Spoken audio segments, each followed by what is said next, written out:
Hey y'all, welcome back to Midge in the Making. Today we're going to be making hoagie slash sub rolls. These are phenomenal and they're worth the intensity there is to making them. Shout out to Ethan, the young man who has a YouTube channel where I got this recipe. He put a lot of labor into it to figure it out, the measurements and all. So I want to give him recognition for making this recipe and for sharing it on YouTube. You're going to need in a larger measuring cup, 700 grams of warm water, 18 grams of yeast, 24 grams of malt powder, and 4 grams of sugar, 30 grams of honey. Mix all of that together, and you're going to bloom this for 10 minutes. That means just let it set aside and do its thing. It's going to get all bubbly and happy.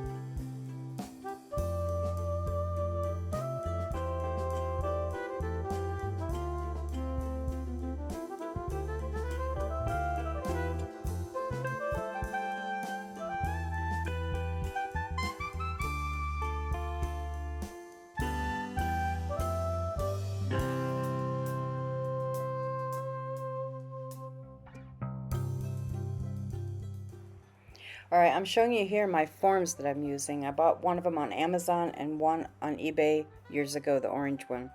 The black one can be found on Amazon. These are the forms I'm going to be using. They're going to make a foot-long sub. And in them, I'm going to line them with some cornmeal so that when I'm ready to make my subs, they're set to go. You can find these on Amazon. Like I said, I'm not affiliated in any way with anyone, and I don't get any discounts or anything, but that's where you find them at. So if you want to look there, that's where you can find you some nice forms for making subs.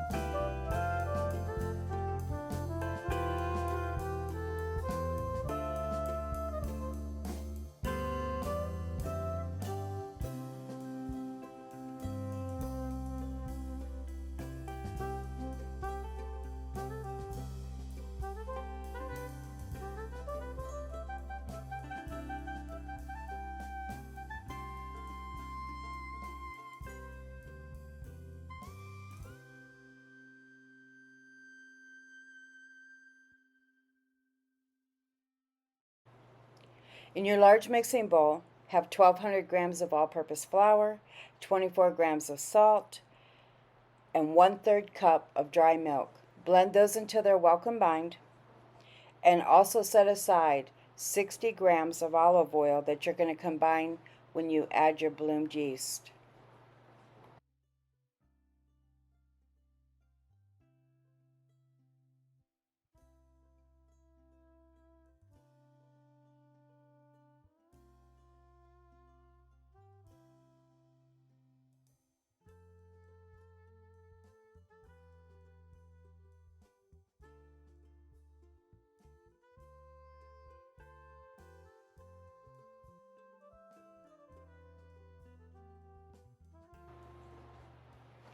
After 10 minutes of blooming, the yeast is ready. We're going to add it to all of our dry ingredients, which are in our large mixing bowl.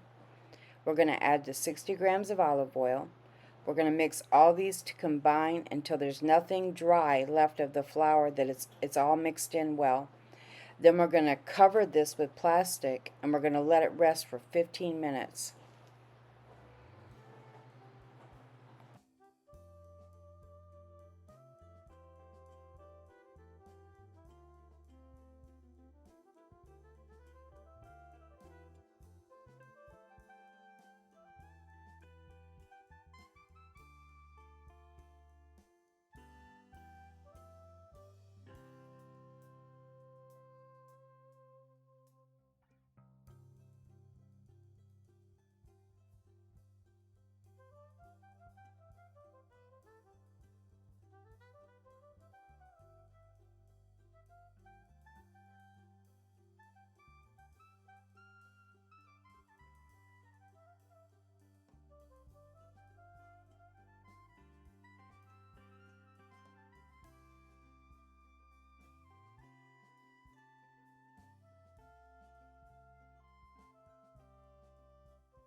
Okay, I'm showing you what I did. I covered it with plastic wrap.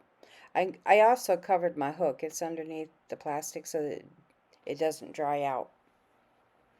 And now I've got my ball ready.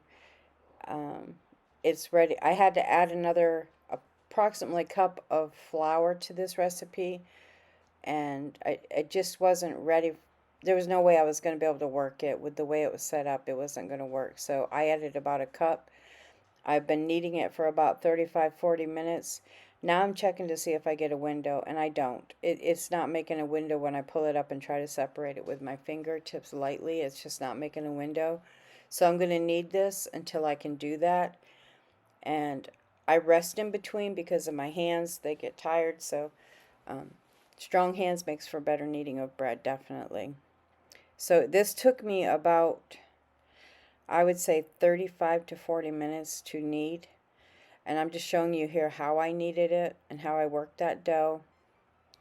And like I said, it took a little bit of time, but definitely worth it. So you're going to work it until you can get that window. That means pulling it up, a piece of it still attached to the dough. Don't tear it. But if it does tear away, you know you've got to work that gluten like it showed in the beginning of the rolling of this.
Okay, we're all done with the kneading and the resting, and we've got to a point where the dough feels great.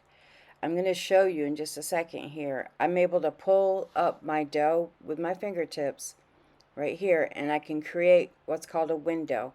That means light can come through, but you notice how the dough is? It's not tearing. It's ready. Now we're going to put it in this greased dish with this grease with olive oil. We're going to make sure that we grease the dough ball really well on all surfaces of it. We're going to place it in the bowl, cover that with plastic wrap and a towel. We're going to put it in a warm place and let it rise for 1 hour until it doubles in size.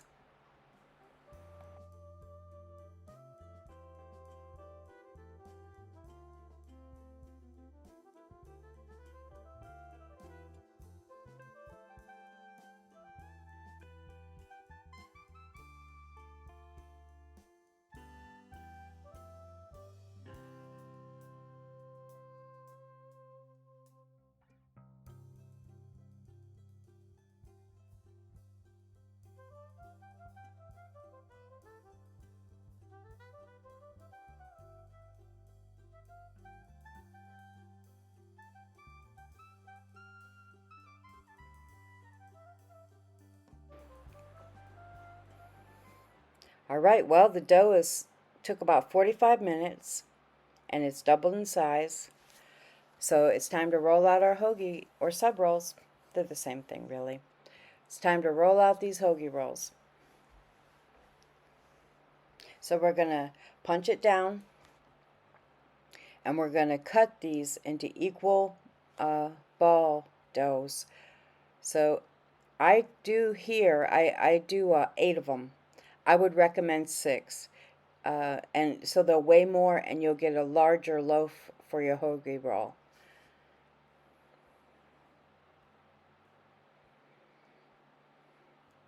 The other thing too is that if you don't need 6 or 8 hoagie rolls, you can go ahead and shape them at this point and put them on a cookie sheet and freeze them before they go through the next rise, and you'll have them for next time you need a hoagie roll, and your part of your labor will be done.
All right, this is a very important step.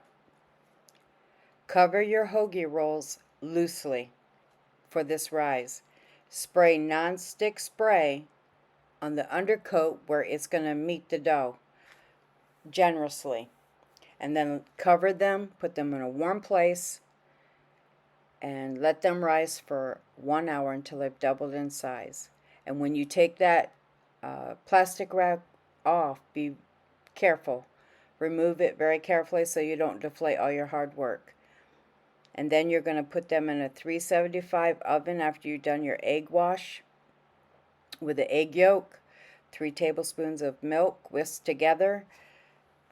And you're going to put these in the oven. And what I do, now you can do 2 different things. You can take a pan and put it while you're preheating your oven, a type of pan like a cookie sheet or something that will hold a little bit of ice. Get it hot, throw your ice in there when you put your rolls in there, and it'll create a steam.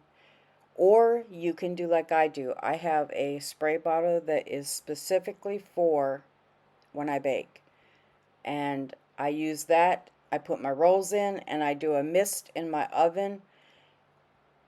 And that creates the steam that I want in the initiating of the beginning to bake it.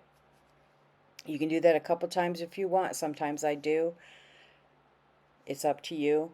Or you can do the ice and do it once and it'll create that steam in there until the ice is gone. It's not hard, but it does help your bread. Happy baking. I hope you love this recipe. It is terrific. I thank you for watching. It's a long video and I've cut it back a lot. I've tried to just give you the facts and give you everything in the measurements that you needed and the process of how to do it without it being too long or me being too talkative. I hope this is a recipe that you will try. Like, share, subscribe, leave comments. If I've not stated something that you need to know before you start the process, just leave me a comment, and as soon as I see them, I will get back to you and answer any questions you might have. God bless you all. Thanks for watching. Like, share, subscribe, like I said, and if you would, and I appreciate the comments. They really encourage me, and I'm so glad for them. God bless you all. See you next time.